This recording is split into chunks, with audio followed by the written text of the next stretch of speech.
बिहार से ही आज से इंडिया गठबंधन में सीट शेयरिंग को लेकर मीटिंग स्टार्ट हो चुकी है। इससे पहले कहा जा रहा था कि इंडिया गठबंधन में 14 जनवरी के बाद से इंडिया गठबंधन में सीट शेयरिंग की जाएगी, लेकिन जिस तरह से बिहार में जेडीयू सीट शेयरिंग को लेकर जल्द कराने को लेकर आक्रामक रुख अपनाया था, शायद उसी का प्रभाव है कि 14 जनवरी के पहले से ही सीट शेयरिंग के काम स्टार्ट हो चुकी है।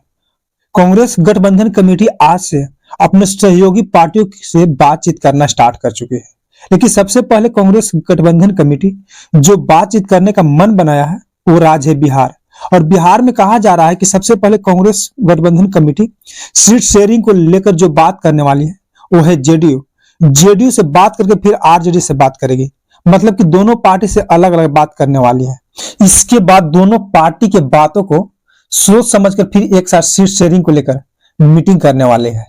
ऐसा खबर आ रहा है। ऐसा भी अनुमान लगाया जा रहा है कि बिहार में सीट शेयरिंग का काम कंप्लीट कर लिया जाएगा, क्योंकि कई राज्यों के प्रमुख पार्टियां जल्द से जल्द सीट शेयरिंग को लेकर उतावले हो रहे हैं और जल्द सीट शेयरिंग ना कराए जाने पर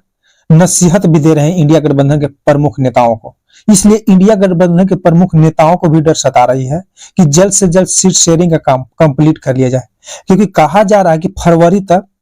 लोकसभा का चुनाव का तारीख का ऐलान भी हो सकता है। अगर पिछला बार लोकसभा के चुनाव के बात की जाए, मतलब कि 2019 के,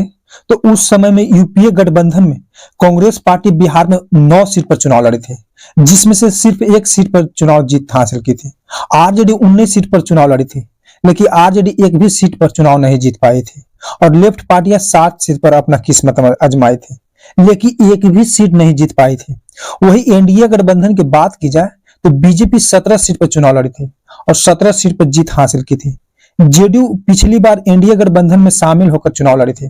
वो भी 17 सीट पर चुनाव लड़ी थी, जिसमें से 17 में से 16 सीट पर जीत हासिल की थी। और एलजेपी 6 सीट पर चुनाव लड़ी थी, जिसमें से 6 सीट जीती थी एलजेपी।